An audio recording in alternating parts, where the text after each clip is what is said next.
everybody. Welcome to Science Storytime with B. So give me a minute. I need my producers in the crowd. Can you give me some instructions? Where should I move? Okay, I'm listening. You've always got really good advice. So it's kind of tricky because I need all my viewers to help me because you can't see where anything is until it's already too late. Okay, no, you have to yell louder. I can't hear you. Ow, not that loud. Keep it down, okay? We're live here. Okay, well, welcome everybody. Again, today is day 4 of my streaming, and we've been of quarantine, that is, and we've been having so much fun. Have you been hearing that Q word a lot? Quarantine? That means that we're going to stay inside with our people, and we're going to flatten the curve by not getting other people sick. So we're going to stay and have really fun times. Doesn't it kind of feel like a sleepover? Thank you so much for inviting me. Your place is really, really beautiful and just really well decorated too. I want to shout out some people in the audience today. If you want to interact with me during the stream, you can write in the chat box by downloading the Twitch app, going on the sidebar on the website. Yeah, and that's how you can go stream live. So we've got my very own Queen Bee, my mom, and Dad Bee, my dad. They're here. Everyone say, hey, Bee's parents. Okay. They're so happy because they can see that I'm not starving and I'm doing really well. So thanks, guys, for checking in. Now, before we start, we're going to, again, you guys have been here before, we're going to go over our rules. Because a lot of us haven't really been in an online chat before, including me. So, today, we're going to use the word respect, and we're going to respect each other. Whoever you're in the room with, you're going to respect them. We're going to respect the people in the room by, if you have to cough, vampire cough. We're going to keep our bodies to ourselves, and if our grown-ups are still working, we're going to let them continue to work. And I can't wait to hear about and bring your adults into the show. The second thing we're going to respect is your area. That means that the place that you're sitting in, where your behind is currently making contact with. I want to make sure that you are cleaning up after yourself and really taking care of that area, because we're going to be doing these really fun read-alouds for a little bit, and we want to make sure it's not too messy when I come over, right? And the last thing is we want to respect B. Hey, that's me. So we need to respect B. We can be really nice to her in the chat. Sometimes I won't always see your messages right away if my focus goggles are on. But you know what? Sometimes B and other scientists are known for their forgetfulness. And today, it seems like my glasses are in the other room.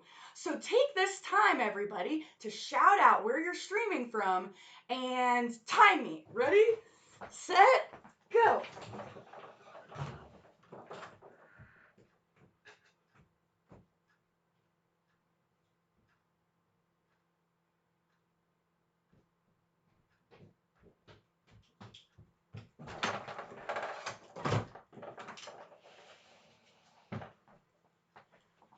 Okay, excellent. So we've got the airs.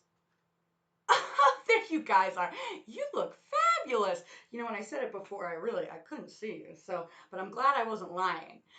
We've got the Ayers, which are our most loyal streamers so far. They are streaming from Haddon Township. My parents are streaming from Lansdale, Pennsylvania.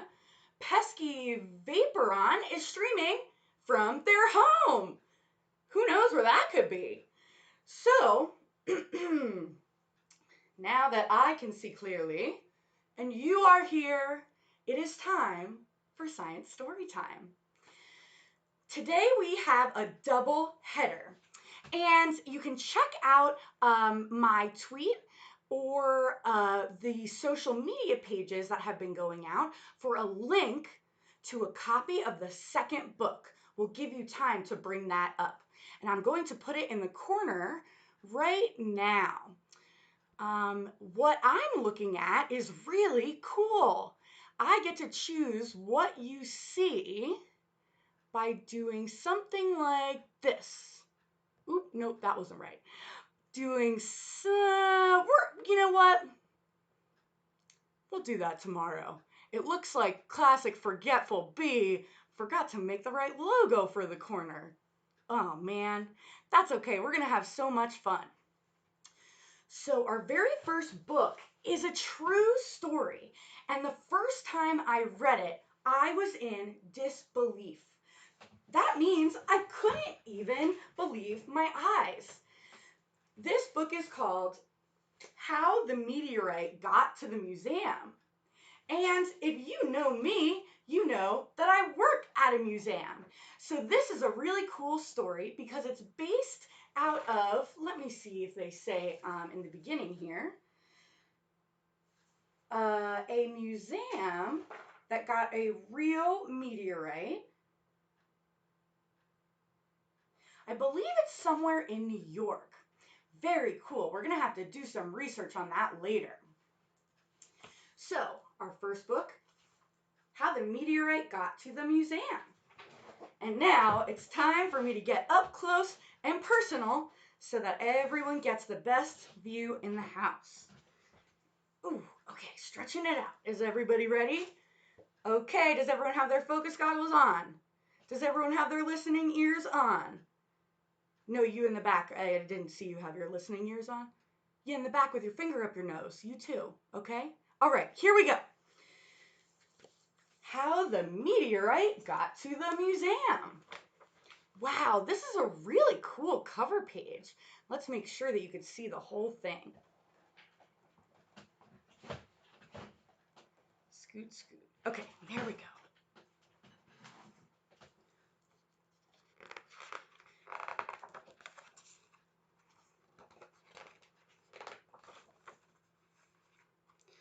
All right, now for those of you who are joining us for the very first time, if you want to take a little bit longer to see the pictures and the words on the screen, hit the pause button.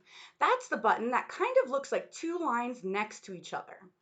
What I'm going to do is read it to myself, and then I'm going to flip it over and show you. So, here we go. This has got a nice new book smell, too.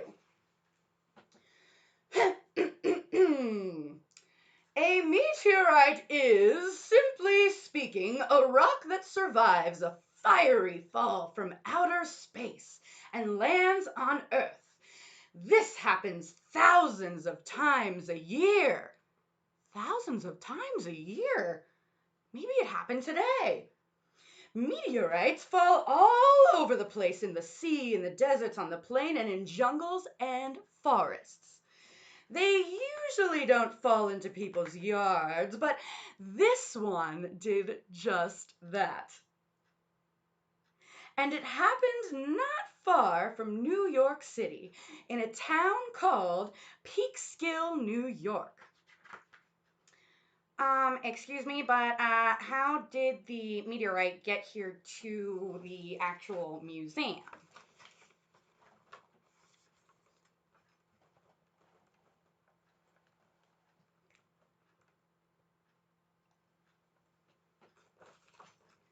Well, that's a good question. I'd probably ask the same thing. Okay.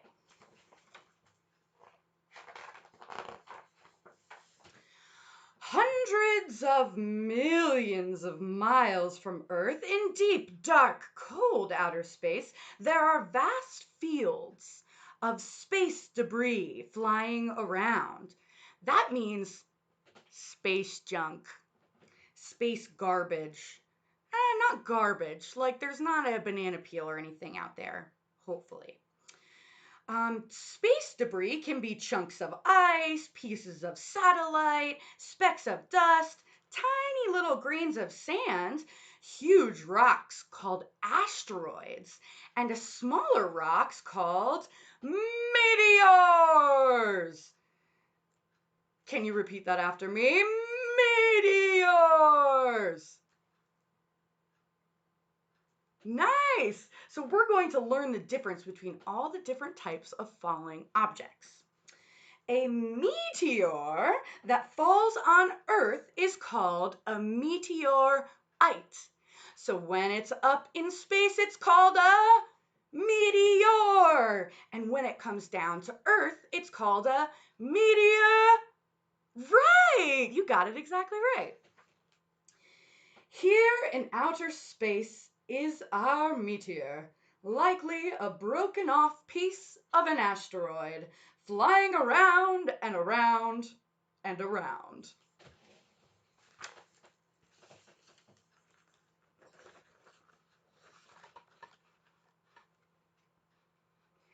So you'll see that we've got our professor by the telescope on the side. That's the lady that sounds like this. We've got our person looking through the telescope, and he was something like this. And then there's just plain old B. B's going to be the narrator today.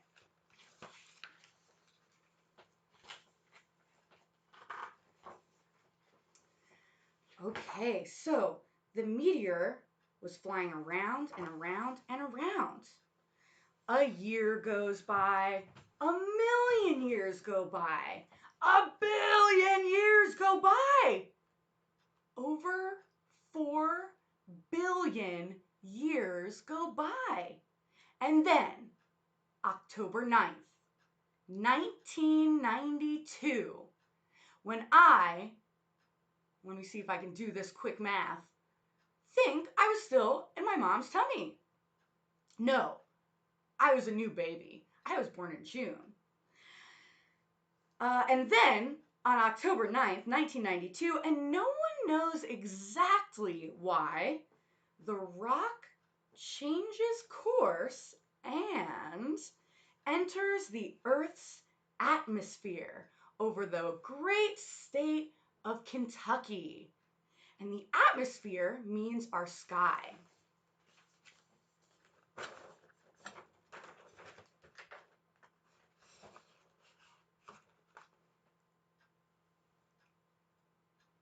A billion years is a long time. I thought I waited a billion years in line for the grocery store the other day, but it turns out that was only 10 minutes.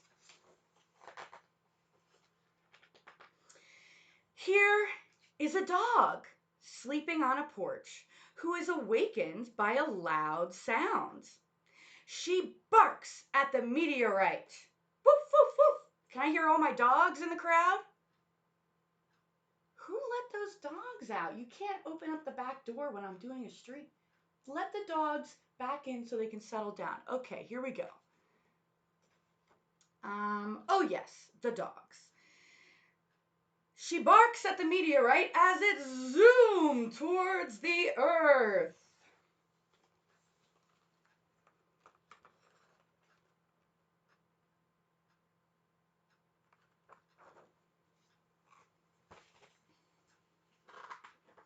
Wow, they've got a lot of things on those different cars. It looks like they're next to a train station.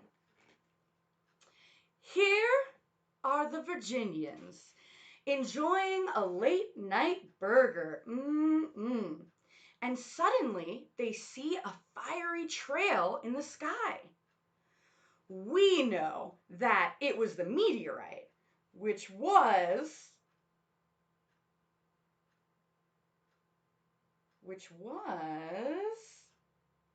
barked at by the dog as it hurled towards Earth. I can't wait for you to see this. I almost wasn't sure what to read first.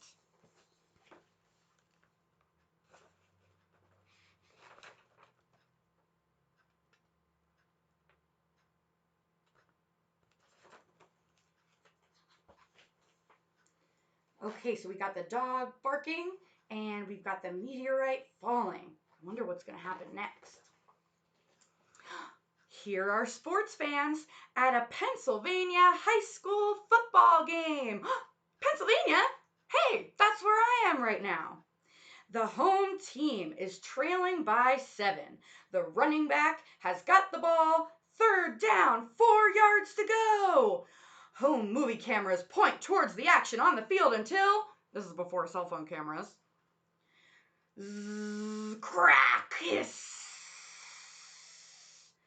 More exciting than a flying football is the meteorite, which was spotted by the Virginians, yelped at by the dog as it zipped towards Earth.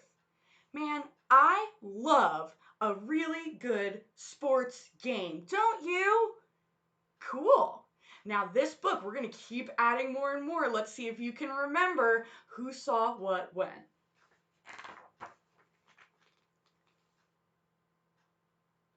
Oh, Pesky Vaporon noticed that there is a cat hissing in one of the pictures. I totally missed that. You've got great scientist observation skills.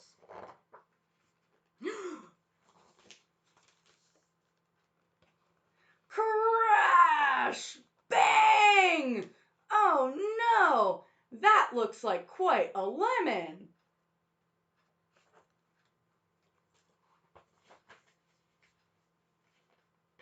I hope insurance covered it.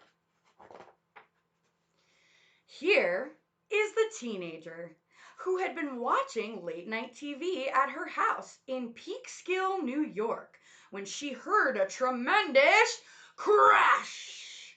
She has rushed outside and discovered a huge dent in the trunk of her car and a smoking rock nearby. What?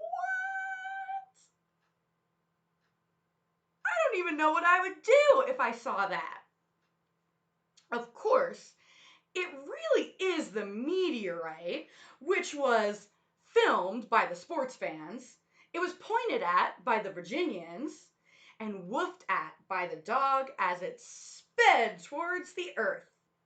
And that teenager is just wondering, who threw this rock? They must be strong.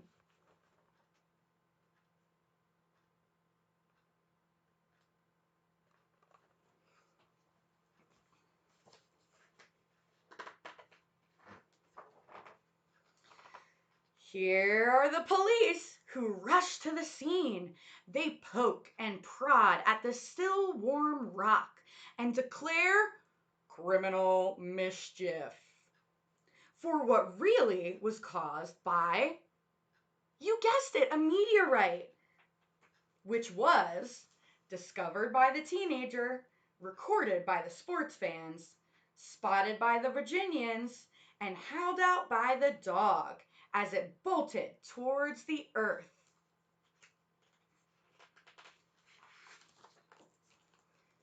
Man, that is one hard police case to crack, don't you think? I don't know if I'd be able to solve it.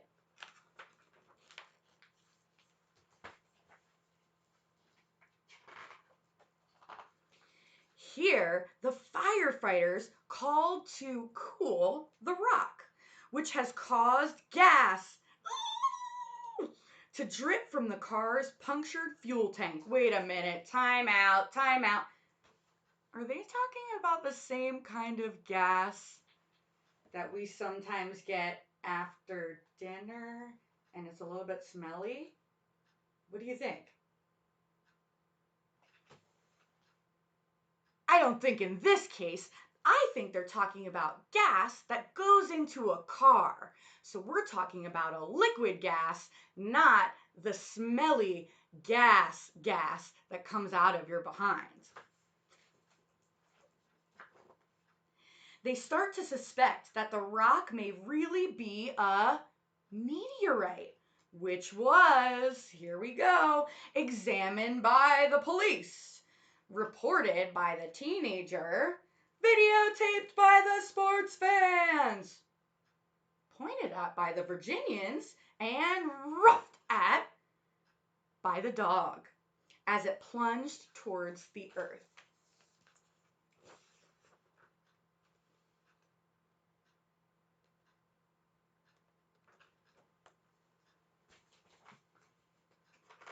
Wow, so the firefighters cracked that case right away. Interesting. Here is a geologist, a scientist who studies rocks to learn about the history of the earth. He has come to Peekskill, New York, from Columbia University to investigate the mysterious rock. He confirms that what smashed the car is indeed a meteorite, which was cooled by the firefighters, investigated by the police, like found by the teenager, gawked at by the sports fans, buzzed about like the Virginians, and arf at by a dog as it raced towards the earth. And our geologist says, your car was in an interstellar collision. What has hit this car is indeed a meteorite. Now, there's some big words there. Interstellar meteorite. Interstellar collision. Interstellar means outer space. And collision means when two things come together just like this. Wow, that teenager, even though at first she probably was mad about her car, that's kind of cool.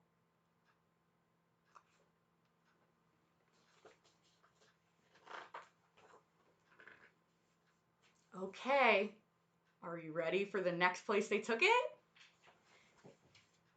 Here is the curator of meteorites. Aha! From the American Museum of Natural History in New York City, the city of all cities.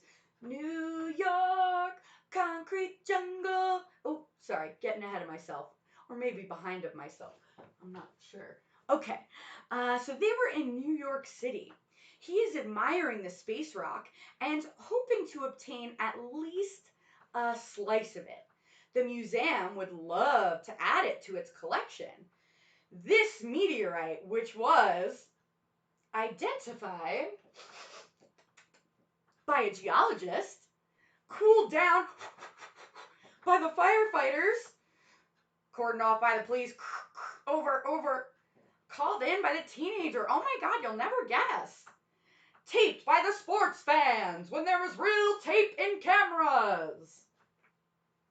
Remarked on by the Virginians and arfed at the dog, ruff, ruff, as it crashed towards the earth. And the curator at the museum is a person who gets to decide and research items that are on display. Our curator says, let me see here. This likely came from an asteroid belt somewhere between Jupiter and Mars. The museum would love to add this meteorite to its collection. I have a rock collection, but nothing like that.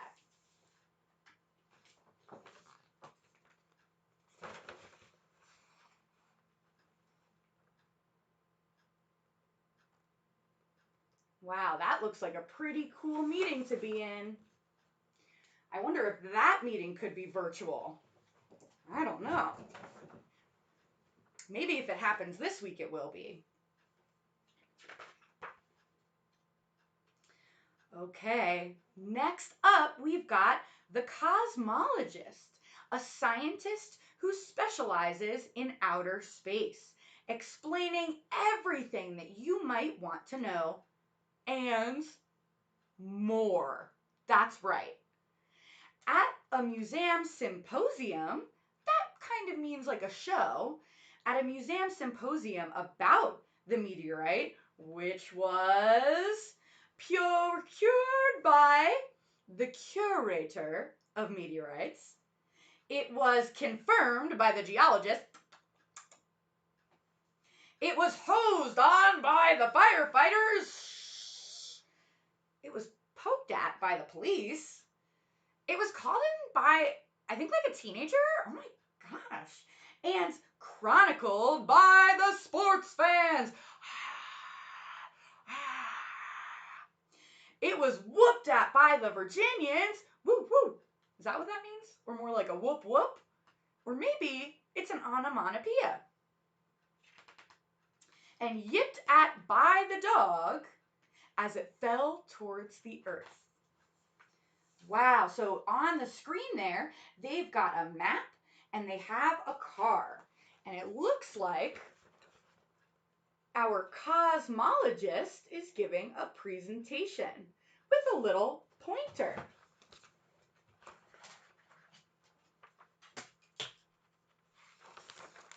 Oh, how did my pointer get there?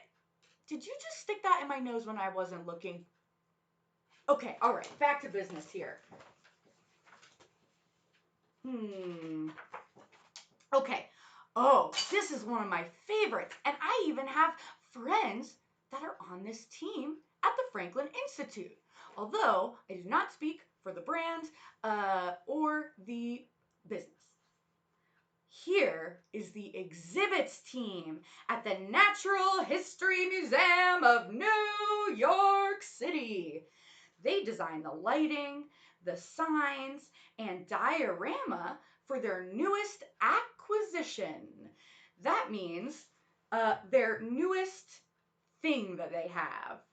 The soon-to-be famous meteorite, which was explained by the cosmologist.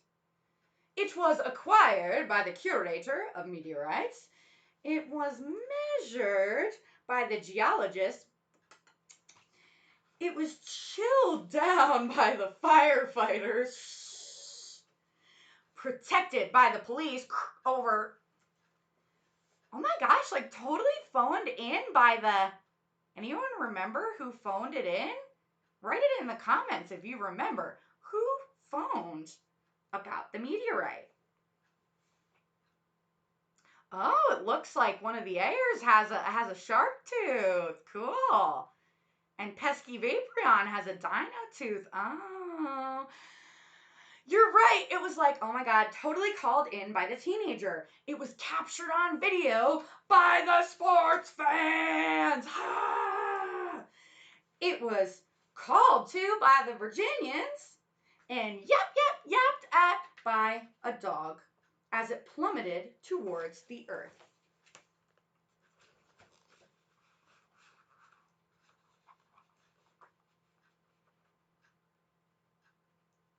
Cool.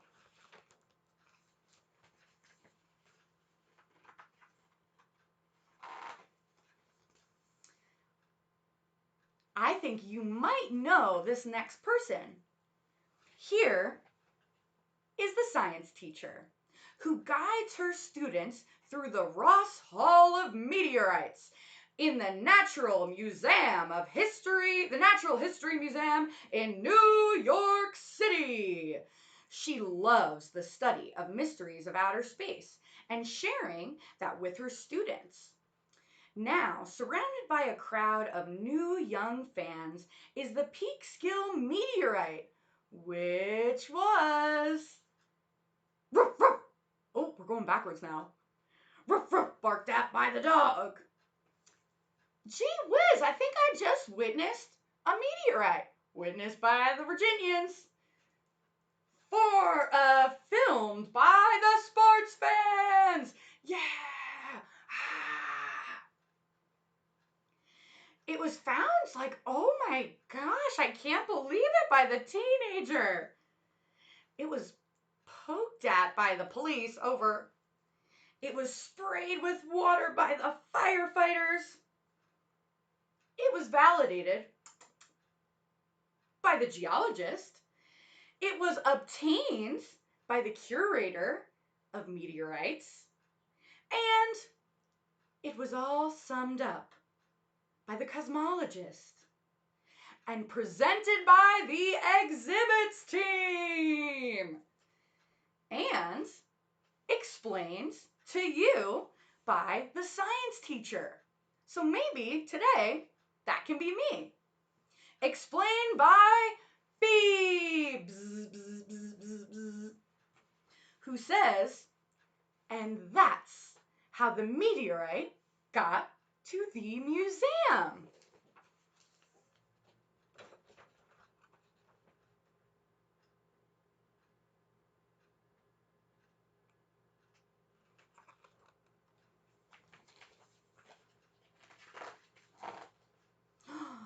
Wow.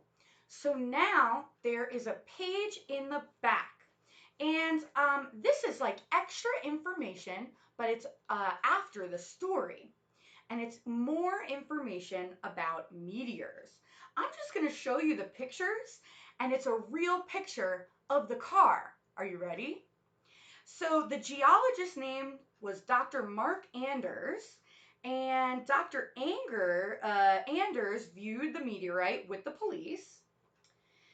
The meteorite was owned by teenager Michelle Knapp, who was eventually the meteorite, not the teenager, was sliced into pieces and sold for more than $69,000.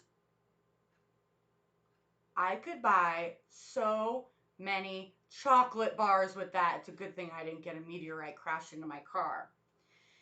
The American Museum of Natural History has one of these pieces on display in the Ross Hall of Meteorites. You can go see it yourself.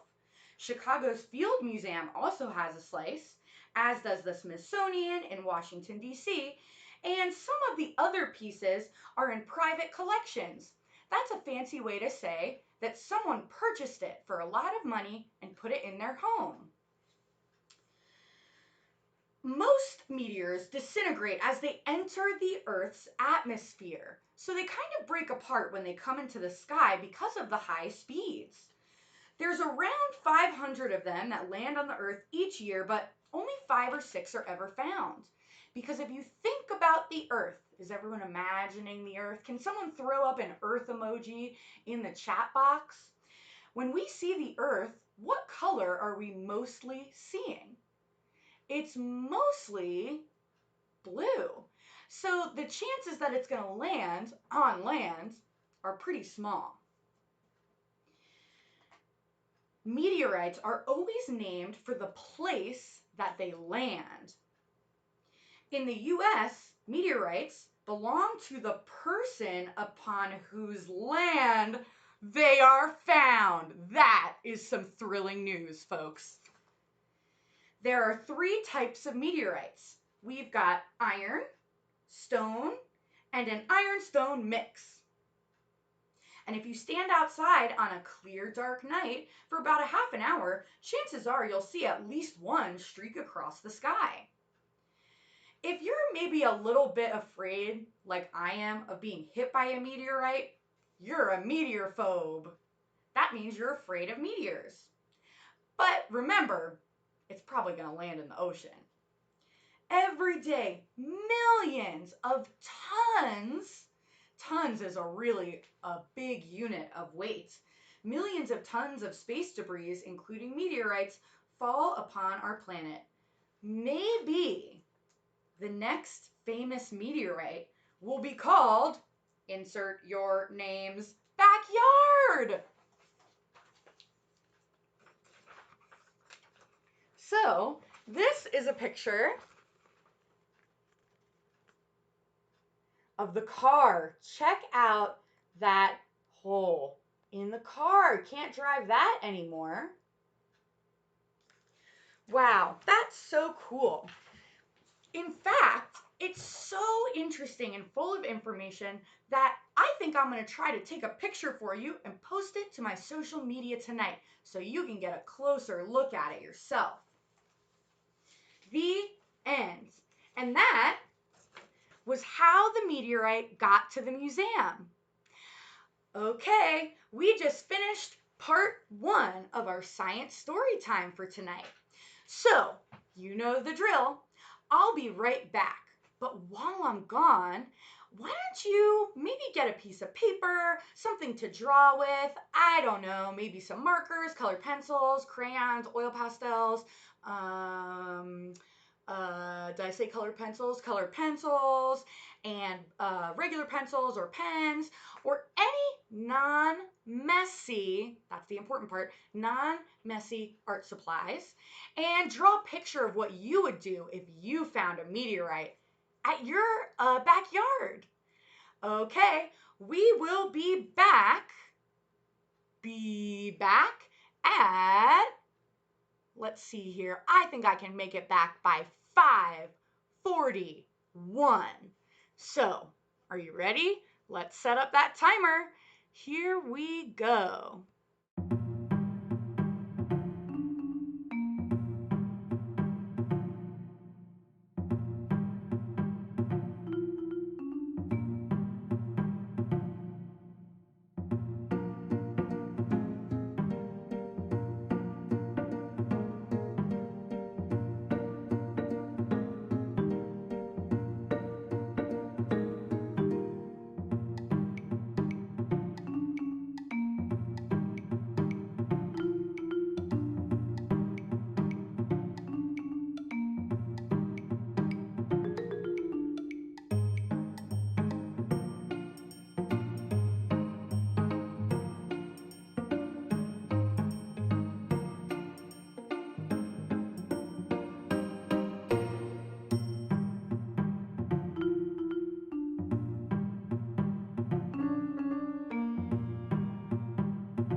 Okay, I made it back at exactly 5:41.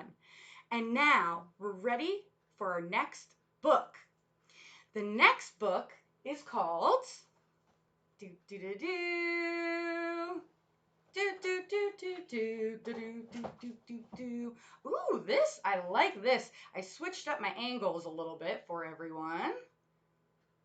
Okay. Perfect. All right, everybody, yell out your stage directions. Where am I moving it? Mom, I can't hear you. You got to help me out. Okay. There we go. Maybe a little bit closer.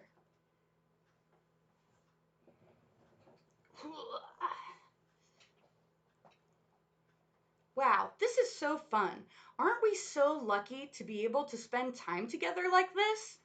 You know, even though it's kind of a little scary what's happening right now, it's okay to feel that way. But if it wasn't happening, then we wouldn't be getting to do this. I would be in the museum and I wouldn't have been able to turn this room into a studio like you see here. So, for that reason, I'm really lucky to have met all of you. I also would like to thank my sponsor for the Hummintaschen, delivered by Ryan Drosner and the Berry family. Josh Berry. So thank you so much for that. I am loving them. They're delicious. And I also got myself a little bit of water to quench my parched mouth. So I hope you guys have some good snacks around, or maybe your grown-ups are getting ready for those awesome snacks. Okay, now because this one is online,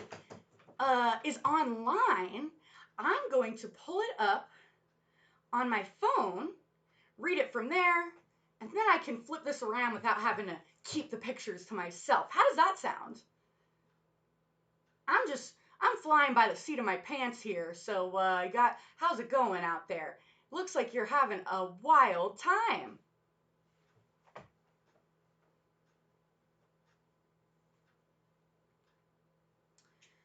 Okay, so this book is called I Don't Want to Wash My Hands. How many times has your grown-up asked you to do that the past few days? I bet more than you probably remember. And I hope that you listened every time.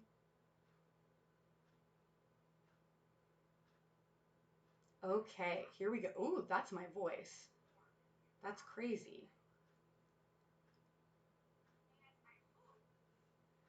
All right. That's another thing that will be on B's homework list for the weekends.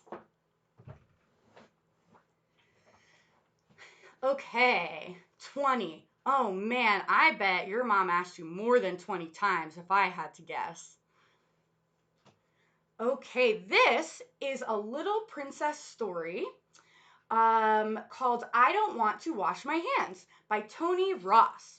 This was not written about what's happening right now, but I think you'll figure out why I picked this book. And I'm probably going to be reading it a lot, so you can look forward to hearing me read this in a lot of different ways.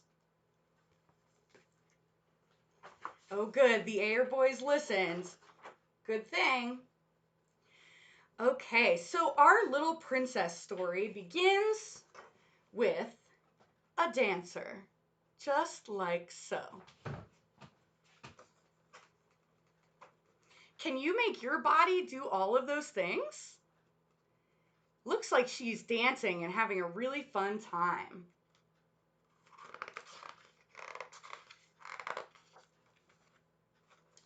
I Don't Want to Wash My Hands by Tony Ross, published by Anderson Press. Now, this first picture, I'm not really sure exactly what it is. I've read it a few times. Does anyone have any guesses? Maybe it's just a made-up character, but I don't know, like maybe like a squirrel or like an angry beaver. I'm not sure. Oh, I'm sorry, Colin. It's just Colin right now. The other air boy, it seems like he's doing something else right now, which is totally fine. Don't worry about it, Colin.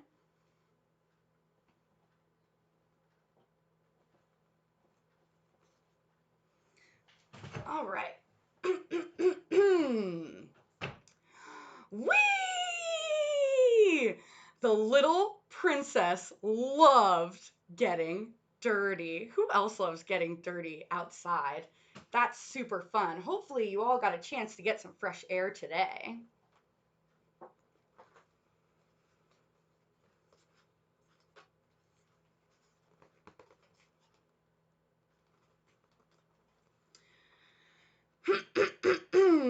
Wash your hands before you eat that, said the queen. Why, said the little princess.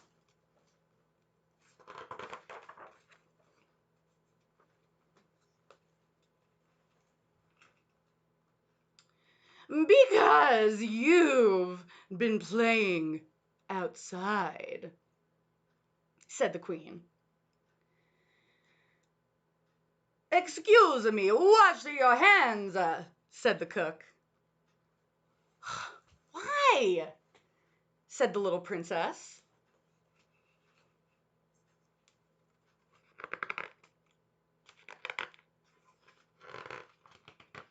These pages are nice and sturdy, sticking together.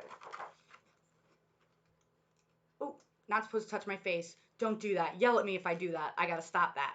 But don't worry, I've got soap and water and hand sanitizer on deck. So don't you worry. Oh, because you've been playing with the scruff and dried them properly. That was the cook. Wash your hands, said the king. Why? I've already watched them twice, said the little princess.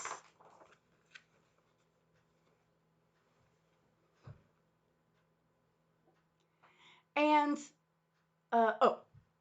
and you must wash them again because you've just been on the potty.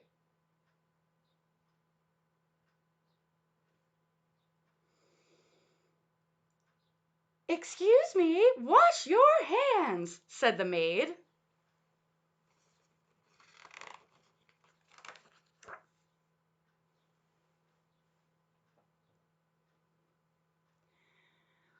I washed them after playing outside. I washed them after playing with the dog. And I washed them after going on my potty. And I washed them after... Pow! Excuse me. Good thing I got the vampire cough down, or my staff would probably be mad. Especially this guy.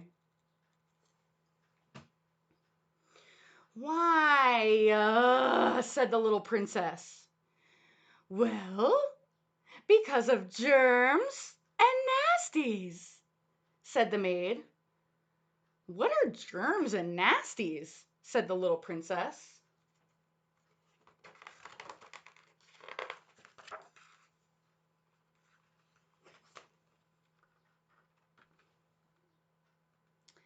They're horrible, said the maid. They live in the dirties. And on animals. And in the choke. Excuse me. Although our germs that we're talking about this week don't work exactly like these germs. They just like to make this book a little silly.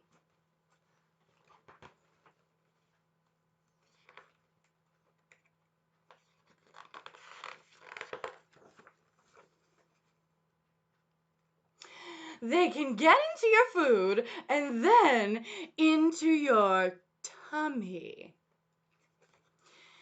And then they make you ill. So what happens after the little princess maybe gets ill? Who is she seeing? That's right, she gets to see a doctor. That's the most important thing to remember about this. That if you end up getting sick, it's okay. It's probably going to end up like a regular like flu day. So you won't feel very well, but it'll be over soon. We just have to worry about people whose immunity systems can't fight like you young kids do. Why, I oughta.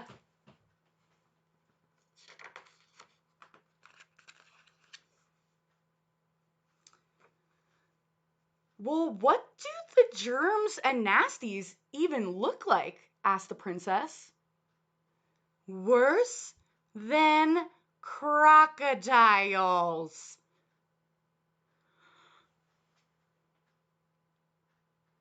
I have crocodiles on my hands?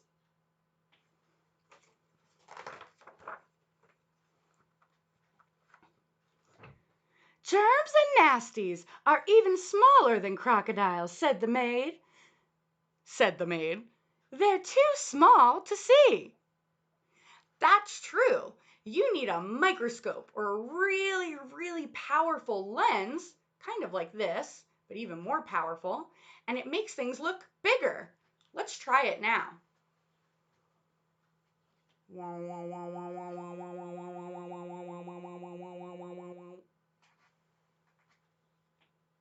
Oh, hello there.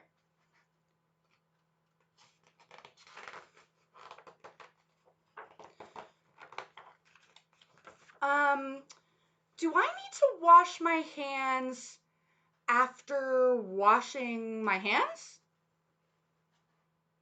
Don't be silly, said the maid. Eat your cake. Wait, they had cake this whole time? Why didn't she just wash her hands in the first place? If there was cake involved, then this would have been a whole different conversation. Ooh, I'm sorry if I hurt your eyes with that. It looked a little bit cool, but I totally understand. I won't do it again.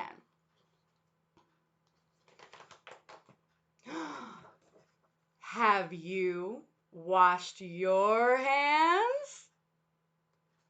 The end.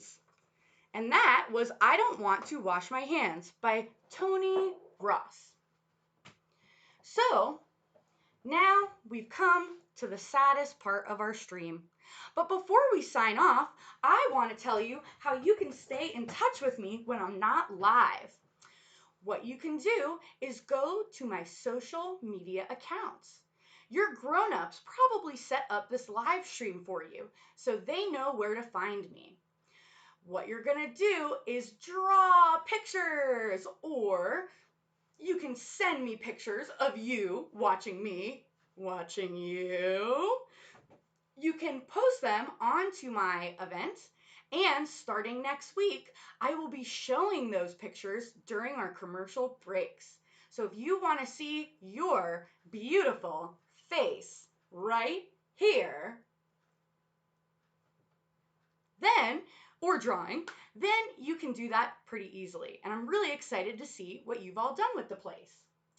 Now, a craft that I've been working on, since I'm probably going to be in my apartment a lot, is I've been making signs for the windows because I want to keep my neighbors entertained and I want to talk to them on the porch or the stoop, like a stoop kid. Stoop kid's afraid to leave his stoop. I'm not afraid, but I'm still going to stay on my stoop. So, I'll show you some of the signs that I made. This one says wiki holes. That's short for Wikipedia, rabbit holes. Did you know that something like this happened in 1918? So it's happened before, and that's how we know what to do. And guess what? It didn't go very well in Philadelphia, but you know that that means that they're going to be even more careful and learn from their mistakes, just like we should always do. So no parades for now. But I can't wait until the World Health Organization tells us that we're all healthy again, because I have a feeling that we're gonna dancing in the streets, dancing in the street. Okay, another one I got is especially for the grown-ups in the audience who are working from home.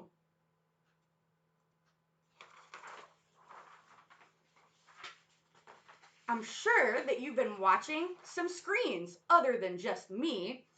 So this one's a question. I'm hoping that they'll put the answer in their own window.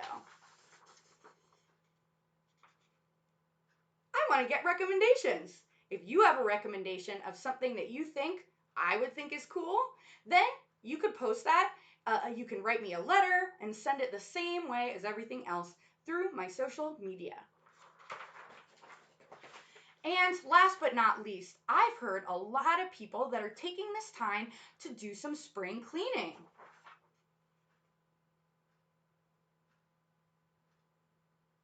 Oh no.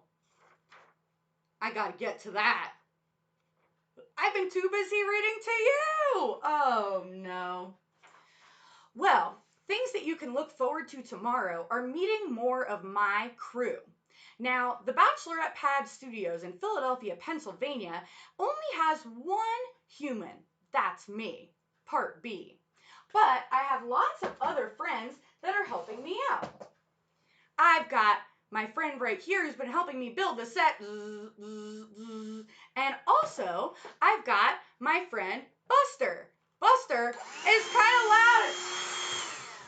Buster, I told you, we have to stay 6 feet apart.